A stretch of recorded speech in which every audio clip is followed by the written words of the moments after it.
और चलिए इस पर ज्यादा बातचीत करेंगे। हमारे साथ हमारे संवाददाता अंकुश जुड़ गए हैं, जानकारी उनसे ले लेते हैं। अंकुश, जरा बताइएगा, सीएम फेस को लेकर मंथन हो रहा है, ऐसे में हम चर्चा भी कर रहे थे, फिलहाल अपडेट क्या मिल रहा है, सबसे पहले तो यही बताइए।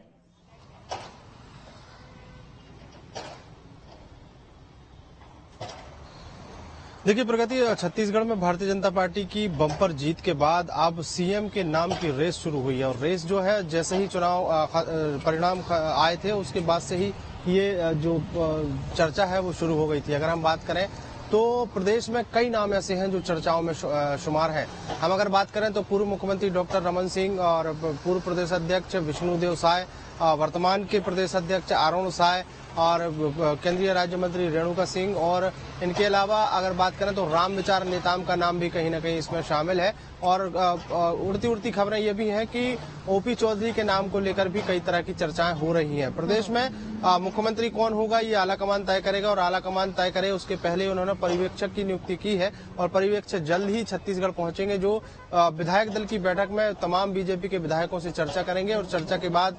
एक रायशुमारी बनेगी। जब किसी एक नाम पर सहमति बनेगी तो वो नाम जो है कहीं न कहीं आला नेताओं के सामने रखा जाएगा और आला नेता इस पे फैसला लेते हुए नजर आएंगे। अब अगर हम राजनीतिक परिदृश्यों की अगर बात करें तो छत्तीसगढ़ में अभी हाल ही में चुनाव संपन्न हुआ है और उसके बाद अब 2024 का लोकसभा चुनाव सामने है। तो 2024 का लोकसभा चुनाव की अगर बात करें तो उस लिहाज से कहीं न कहीं मुख्यमंत्री के नाम पर मोहर लगने वाली है, क्योंकि छत्तीसगढ़ के अगर जातिगत समीकरण समझने की कोशिश करें तो ओबीसी वर्ग और जो आदिवासी वर्ग है वो कहीं न कहीं बराबरी का हिस्सेदार है छत्तीसगढ़ में। ऐसे में छत्तीसगढ़ की तमाम लोकसभा सीटें जीतने के साथ साथ देश की आदिवासी वर्ग जो बाहुल्य क्षेत्र है वहां से भी लोकसभा सीटें जीतने की पुरजोर कोशिश होगी और यही कारण है कि इतना लंबा मंथन यहां पर चलता हुआ दिखाई दे रहा है। प्रदेश में अलग अलग नेताओं की अगर बात करें तो अलग अलग नेता जो हैं वो कहीं न कहीं उनके नामों पर जिस तरीके से चर्चा चल रही है उसमें राम विचार नेताम का नाम इसलिए जुड़ जाता है क्योंकि आदिवासी वर्ग से वो आते हैं और आदिवासी वर्ग से होने के कारण उनका लंबा अनुभव भी है। दूसरा, विष्णुदेव साय का नाम प्रबल दावेदारों में इसलिए है क्योंकि विष्णुदेव साय भी काफी जो है अनुभवी नेता है, 4 बार के सांसद हैं, 2 बार के विधायक हैं, पूर्व प्रदेश अध्यक्ष भी रह चुके हैं। इसके अलावा केंद्रीय राज्य मंत्री का जो दायित्व है वो भी निभा चुके हैं, तो इनका नाम भी प्रबल दावेदारों की सूची में शामिल किया जा रहा है। तीसरे नाम की अगर बात करें तो केंद्रीय राज्य मंत्री रेणुका सिंह का एक महिला चेहरा है और आदिवासी वर्ग को अगर साधने की कोशिश की जाती है तो कहीं न कहीं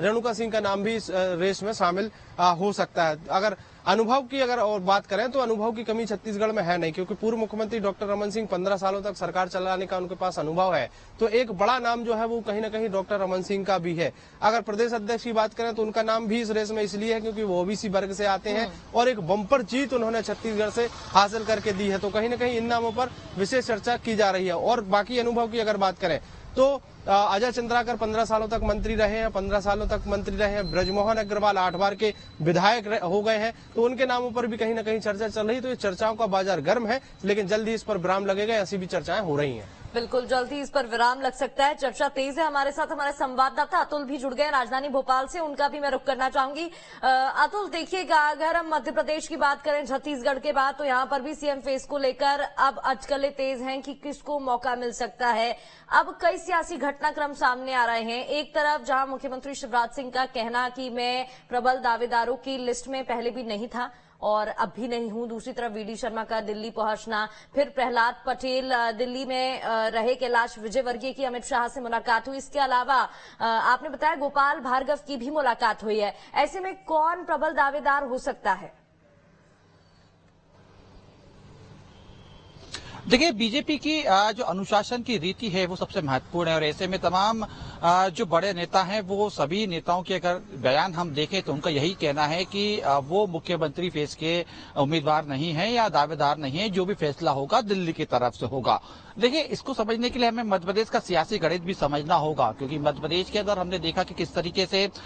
ओबीसी जो वर्ग है वो सबसे ज्यादा है और ये वो वर्ग है जो तय करेगा कि मध्य प्रदेश के अंदर सियासत की दिशा दशा क्या होने होगी। तो ऐसे में 2024 के चुनाव से पहले बीजेपी इन तमाम समीकरणों को साधने में जुटी हुई है और कोशिश यही है कि तमाम जो वर्ग है, यानी कि जो सबसे ज्यादा वोटर्स है मध्य प्रदेश के अंदर, ओबीसी, आदिवासी, तमाम इन वर्गों को साथ के चला जाए और मुख्यमंत्री का चेहरा भी कहीं ना कहीं इन्हीं समाज में से देने की कोशिश भी की जाएगी, इसी वर्ग से देने की कोशिश की जाएगी। देखिए, अगर हम देखें तो मुख्यमंत्री शिवराज सिंह चौहान ओबीसी वर्ग से आते हैं और लगातार तमाम जमीनी स्तर पे हमने देखा कि मध्य प्रदेश में सबसे ज्यादा सभाएं भी उन्हीं की रही और लोगों के बीच में लोकप्रियता लगातार उनकी बढ़ रही है। ऐसे में जो है दिल्ली दरबार कहीं ना कहीं इस चीज को लेकर जरूर मंथन करेगा। अगर इसके बाद अगर हम देखें तो प्रहलाद पटेल भी ओबीसी वर्ग से आते हैं, केंद्रीय मंत्री हैं, बड़े दिग्गज नेता माने जाते हैं, क्षेत्र में खासी पकड़ है और दिल्ली में भी उनकी पेट काफी अच्छी है। तो ऐसे में दूसरा नाम भी ये सामने निकल के आ रहा है। हालांकि देखिए, अभी तक किसी भी नेता ने ये जरूर नहीं कहा कि वो मुख्यमंत्री पद के दावेदार हैं या मुख्यमंत्री के लिए दावेदारी कर रहे हैं, लेकिन जिस तरह से तमाम बड़े जो नेताओं का दिल्ली में मुलाकात का दौर चल रहा है तो वो अटकलें जरूर लग रही हैं कि जल्द से जल्द मध्य प्रदेश में सीएम फेस को लेकर दिल्ली मोहर लगा देगी और आने वाले कुछ समय में यानी कुछ दिनों के अंदर ही ये स्पष्ट हो जाएगा कि मध्य प्रदेश में अगला मुख्यमंत्री बीजेपी की तरफ से कौन होगा। इसके साथ में अगर आप देखें जिस तरीके से कैलाश विजय, खबर ये भी मिल रही है कि पर्यवेक्षकों के नामों का ऐलान हो जाएगा। वो पर्यवेक्षक क्या करेंगे, पहुंचेंगे जिलों में और फिर विधायकों से रायशुमारी करेंगे कि कौन हो सकता है वो प्रबल दावेदार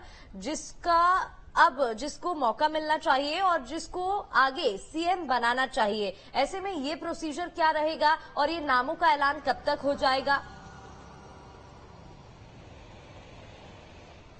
देखिए, लोकतांत्रिक पार्टी की यही जो है नियम होते हैं कि रायशुमारी उसके बाद कोई भी फैसला लेना। तो ऐसे में जो पर्यवेक्षक हैं वो मध्य प्रदेश में रहेंगे और तमाम जो विधायक हैं उनके साथ बैठक करेंगे और उनका मन टटोलेंगे कि आखिर तमाम जो विधायक हैं उनके मन में क्या चल रहा है और कौन मुख्यमंत्री के लिए सर्वश्रेष्ठ होगा। और उसके बाद अपनी रिपोर्ट तैयार करने के बाद दिल्ली को सौंपेंगे। दिल्ली अगले जो कदम उठाते हुए तमाम ये कोशिश करेगी कि जल्द से जल्द सीएम फेस का डिक्लेयर कर दिया जाए ताकि आने वाले समय मंत्रिमंडल का विस्तार और तमाम जो चीजें हैं वो हो सके। ऐसे में देखिए, पर्यवेक्षकों की जिम्मेदारी काफी महत्वपूर्ण हो जाती है और दिल्ली और मध्य प्रदेश में बीच में जो सूत्रधार का काम करेंगे वो पर्यवेक्षक ही करेंगे और दिल्ली का जो संदेश है वो मध्य प्रदेश तक और मध्य प्रदेश का जो संदेश है वो दिल्ली तक पहुंचाएंगे। और ये कोशिश रहेगी कि पूरी पारदर्शिता के साथ सारी तमाम जो चीजें हैं वो हों ताकि जिस तरीके से जो बड़े बड़े चेहरे इस समय कहीं ना कहीं हम जिसको बता रहे हैं कि मुख्यमंत्री के पद में रेस में चल रहे हैं, तो उन तमाम लोगों के नाम पे भी जिक्र होगा और लोगों से चर्चा जरूर करेंगे। तमाम जो प्रत्याशी जो जीते हैं, विधायक जो बने, उनसे जिक्र रहेंगे कि इनमें सबसे बेहतर और सबसे अच्छा चेहरा कौन सा हो सकता है, पार्टी के लिए कौन बेहतर तरीके से आगे लेके चल सकता है, सरकार कौन बेहतर चला सकता है और खासतौर पर जनता किसके साथ जुड़ सकती है। तो तमाम इन चीजों को अलग अलग बिंदु के ऊपर जरूर यहाँ पे जो है चर्चा पर्यवेक्षक करते हुए दिखाई देंगे। लेकिन देखिए, आखिरी जो गेंद है वो दिल्ली के पाले में ही रहती है और दिल्ली ही निर्णय लेता है कि आखिर मुख्यमंत्री का जो पद का जो चेहरा होगा वो कौन होगा और किस प्रकार से उसको घोषित किया जाएगा। लेकिन कयास जरूर लगाए जा रहे हैं कि अगले 24 घंटे मध्य प्रदेश के लिए काफी महत्वपूर्ण होंगे, खासतौर पे बीजेपी के लिए और आने वाली सरकार के लिए काफी महत्वपूर्ण होंगे, क्योंकि ये 24 घंटे के अंदर दिल्ली ये कोशिश करेगी कि मुख्यमंत्री का चेहरा जो है वो स्पष्ट कर दिया जाए ताकि आगे की जो प्रक्रिया है सरकार बनाने की उसको लेके प्रक्रिया शुरू कर दी जाए। बहरहाल देखिए, लेकिन नाम अगर हम नामों का जिक्र करें तो कई नाम है जो इस समय मध्य प्रदेश के अंदर चल रहे हैं, जिसमें मुख्यमंत्री शिवराज सिंह चौहान की बात करें, प्रहलाद पटेल की हम बात करें, इसके साथ में हम जिस तरीके से कैलाश विजयवर्गीय की बात करें, नरेश सिंह तोमर की हम बात करें, तमाम नेता भी हैं। अतुल जो शुरू से ही कमान भी विधानसभा चुनाव की संभाले हुए थे और बड़ी जिम्मेदारी हो सकता है इनमें से किसी एक को अब मिल सकती है। अंकुश, एक बार फिर से आपका मैं रुख करना चाहूंगी। देखिए, पर्यवेक्षकों की बात करें, सेम प्रोसीजर छत्तीसगढ़ में भी फॉलो होना है। यहाँ पर भी रायशुमारी होगी, फिर उसके बाद जो प्रबल दावेदार होगा उसको मुख्यमंत्री घोषित किया जाएगा।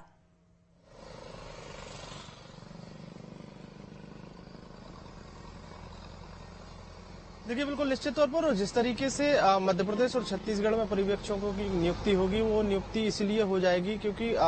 एक जो पर्यवेक्षक जब आएंगे तो विधायक दल की बैठक आयोजित होगी और विधायक दल की बैठक में कुछ नाम रखे जाएंगे जो केंद्रीय नेतृत्व की पसंद के हो सकते हैं या फिर केंद्रीय नेतृत्व की पसंद के ही होंगे। तो उन नामों पर चर्चा होगी, तमाम अलग अलग विधायकों से जो है वो रायशुमारी की जाएगी कि कौन से नाम पर कितने विधायक सहमत है और विधायकों से वोटिंग भी कराई जा सकती है, विधायकों से 1-to-1 चर्चा करके भी नाम लिए जा सकते हैं और ज्यादातर विधायक जिस नाम पर सहमति जताएंगे तो उस नाम पर कहीं ना कहीं केंद्रीय नेतृत्व जो है वो भी सहमति दर्ज कराते हुए नजर आएगा, क्योंकि 2024 का लोकसभा चुनाव होना है और 2024 के लोकसभा चुनाव के मद्देनजर छत्तीसगढ़ में मुख्यमंत्री वही होगा जो आने वाले समय में जो देश में एक बड़ा मैसेज दिया जा सके कि हमने छत्तीसगढ़ में सरकार बनाई और पूर्ण बहुमत से सरकार बनाने के बाद हमने इस वर्ग से मुख्यमंत्री बनाया है। तो जातिगत समीकरण को साधने की पुरजोर कोशिश होगी। मध्य प्रदेश की जिस तरीके से बात